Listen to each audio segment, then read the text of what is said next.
Brother Shaolin, fantastic. Just got through watching that bullshit game, and I'm gonna do me a Crow video and I'm light into my damn team later on today. But this not an NFL video. This is another response video to hold on a second. Driving up through here.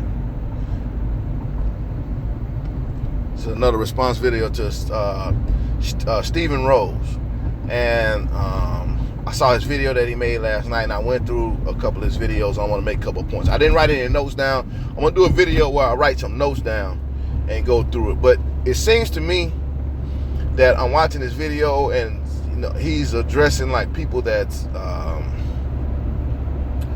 taking personal shots at him, talking about women over there fucking his women and stuff like that, and call him a beta male and all that.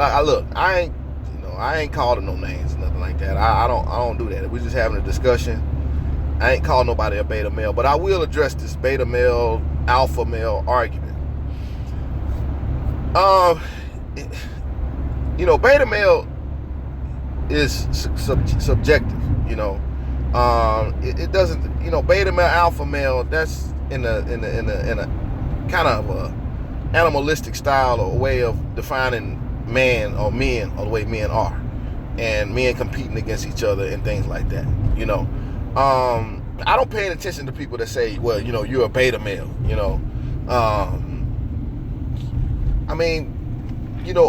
Alpha male in 1801 and an alpha male today is two different things.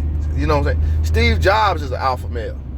The guy who started Microsoft, those are alpha males. Okay, they can garner resources and provide for, very well for females. Okay, we're now entering into the fourth industrial revolution, and we still got guys talking about alpha male like two rams in the wild ramming each other until they gain the affection of a let me close this up, close this glare.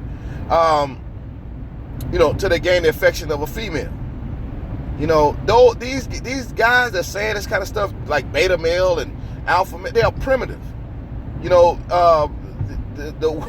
If there's any such thing as the alpha male or beta male, I do believe in type A and type B personalities.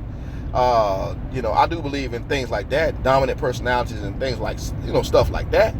But I'm more of a strategic kind of dude. You see what I'm saying?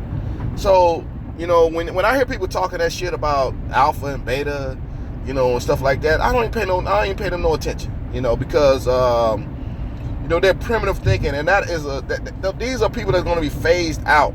These are people that's going to be, receiving the universal basic income when the fourth industrial revolution hits. Okay, these are people that won't be able to flank their way out of this. They're still talking about beat your chest, King Kong, alpha, beta, bullshit, zeta, omega, and all this old dumb shit. You know what I'm saying? I'm not saying that it doesn't exist. I'm not saying that a person can't exhibit beta characteristics. I'm not saying that. But what I am saying is that is a primitive way of thinking about, like, we are supposedly evolved beings, but while we are still animals. Now, another point I want to address that overwhelming theme that I hear is lower class, upper class, this and that, about the women. You can only pull, talking about these guys that only can pull lower and upper class women when they go over there, or they only can pull lower class women when they go over there. I'm not saying that I don't agree with that, but I'm saying this is what I'm saying. Look, the average dress size, I think, for the average American woman it's grown, man. It's like 20 or something, like 22 or 20. It's something crazy. Okay, we have very, very overweight women here. So for a man to travel over to a place like, I don't know, Dominican Republic, Brazil, I've been to those places, and you go over there and it's beauty everywhere. You throw a rock and you see beautiful women. Now, I got to break out a source book here. because we start talking about class and upper class and lower class and things like that. Okay, now there's an author. His name is David M. Buss, Dr. David M. Buss.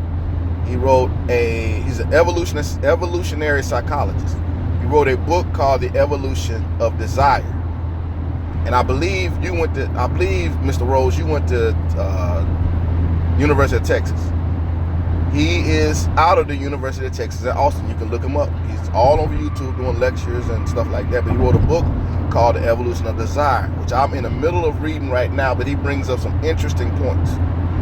Now, when you talk about class for a woman and class for a man, those are two totally different things. Those are two totally different things for a woman and a man when we talk about class.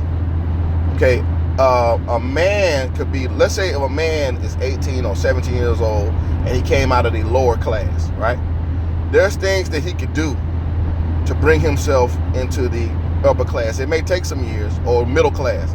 It may take some years, but there are steps that he could take to bring himself into the upper class. Let's say if he's overweight, he could go to the gym, lose some weight. And let's say if he's broke, he could go to college and major in some STEM, science, technology, engineering and math, and bring his weight up that way. He could do it financially. That's the quickest way. Not quickest way, but that's the best way to do it, is financially. To bring your weight up financially, and you can go from class to class if you're a man. A woman that does what a man does doesn't necessarily she can bring her financial class up, but as far as her getting a man, all a woman has to do to be upper class is to be attractive, to be very attractive, and she'll get one of them thirsty simps that be in your comment section to wife her up. That's all a woman has to do to be in the upper class. I keep hearing this upper class, lower class, this and that. Let's put the horror stuff aside. Some of those women are whores down there, and I'm not defending it. I'm not trying to say I'm defending women as whores or whatever. I mean, it is what it is. But the thing is this: beauty matters. If a woman is beautiful, a man is willing to pay for that.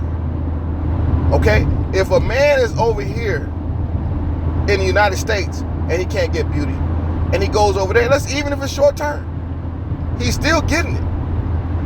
And to me, it seems like to me that you're suggesting that you need to try hard over here. Look, man, with the draconian laws and the bullshit that's going on over here with the divorce rate, child support, Me Too. I mean, you name it. All the things that are stacked against men in this day and age. It's what I'm hearing from guys, like in your comment section, they're still living in the programming of 1950, 1940. Times have changed, man. We live in a different age. We don't live in an age where, women don't select their own mates by certain criteria. They still select their own mates. They selected their own mates back then, but there were serious consequences if you selected a cad. There was serious consequences if you selected a guy that wasn't on the up and up. So they had to be more careful about that. Now they don't, because the welfare state will take care of that. If they make a mistake, they'll finance their mistakes. Okay, we live in a country where women are very, very superficial. Can you get women in this country? Yeah, I get women all the time. It's not that hard, But the things that women want you to do in this country, like get married to them, it's too dangerous. Getting married and having children by certain women is just way too dangerous. All right, it's just way too dangerous. So, what we're talking about here, and the guys that go down. Now, look, I don't know the guys that that go down there, and I mean, they very well could be dealing with fat, ugly women down there that look like beasts. I don't know. I'm sure. I mean, whatever you saw is what you saw.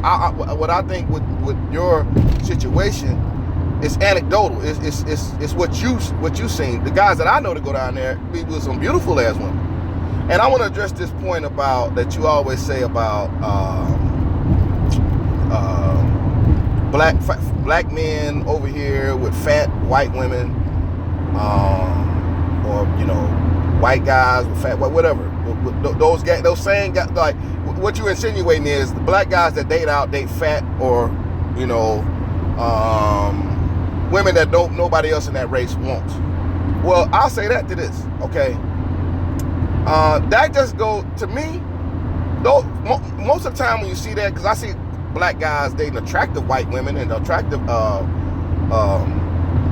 Latino women, and in some cases Asian women. I see that all the time too. I just see guys dating out. The guys that you see that are dating fat white women more than likely dated fat black women. And so the question then becomes, if that same guy that dated the same kind of blob of a woman that was a black or saying that she was white, then the question then becomes is, why did he do that? And there's certain reasons for that. I would go so far as to say, and it's just my personal opinion, a fat white woman probably is better than a fat black woman in this instance. Sucky blowjobs and shit all day, no complaints. Okay, baby, I'll do this, or neck rolling, talking shit to you and stuff like that all the time. Which one do you want? And which one is more prone to do those things? The black woman. I mean, I'm just sorry. I know it's not every black woman. Not every black woman is like this. There's some nice black women out there, but you know what I'm talking about when I say this. Okay? You know what I'm saying. The guy that you see dating a fat white woman probably dated a fat black woman. And is probably going to date a fat woman of any race. Probably just likes fat women. But what is better? You have to, take the fat out the way. You already know this guy likes fat women. Okay, take that out the way. Okay, what else is she bringing to the table? No attitudes, blowjobs on demand, sexual companionship, cooking for him. I don't know. I mean, maybe he likes a woman that can cook. She's big. I guess he likes a woman that can cook. I don't personally like those women, but I'm just saying that's maybe what that guy like. But most of the time, when you see those guys, those black guys that dating fat white women, they dated fat black women. I mean, check the stats on this. The average black woman I think it's like 60% of black women are overweight or obese. Something like that. I had to look up the stats, but it's something like that. 60% of black. So a lot of black guys date overweight black women anyway. So if they date overweight white women, what's the big freaking deal? They date overweight women, period. And there's just overweight women in this country. Is the fattest country in the nation. So there's that. So as far as like, the way those things go, I mean, it just depends. I mean, like if a guy goes over there, I can tell you this: the guys that I've seen, from my anecdotal evidence, the guys that I've seen dating women over there, if they were to bring those women back here to the United States, see, that's another problem. There goes another problem. You can't bring them back, and this is where I agree with you at. You would have to, if you're going to do something like that, you need to move to one of those countries. You need to move to Colombia, move to Brazil, move to the Dominican Republic, move to whatever, Guatemala, whatever. I wouldn't move to, what's the country that just took away the dollar and they're using the euro. I wouldn't move to that country because it's very, very unstable there. But the point is this: you don't want to bring a woman like that if she's fine. Those Latinos, they're very exotic looking in some of those countries, very exotic looking. And what you don't want to do is you don't want to bring her back here. You want to stay down there. And a lot of people saying, well, it's because they're poor down there. Well, yeah, it's the truth. Okay, and let me break something else down about the black man with the white woman, or black men that date women of other races.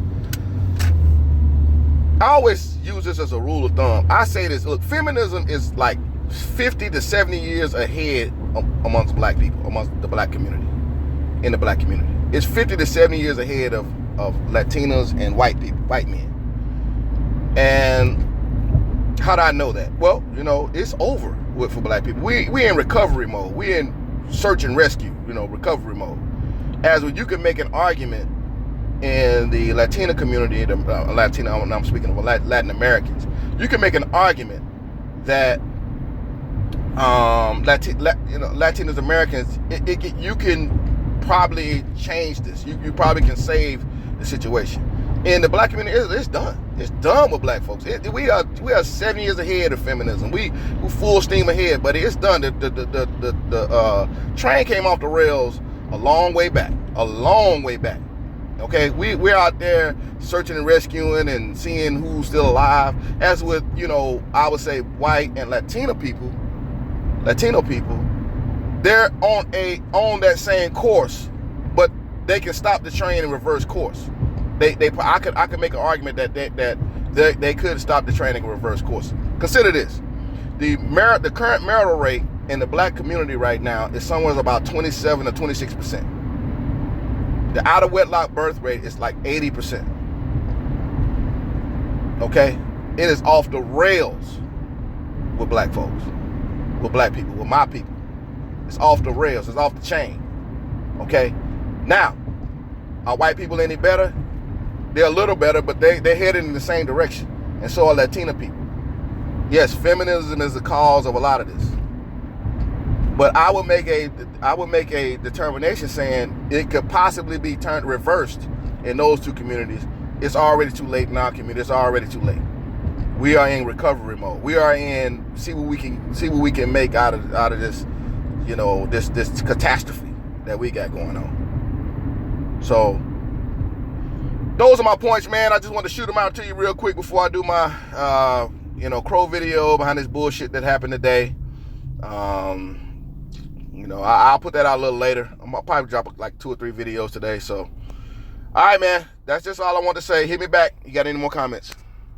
Peace.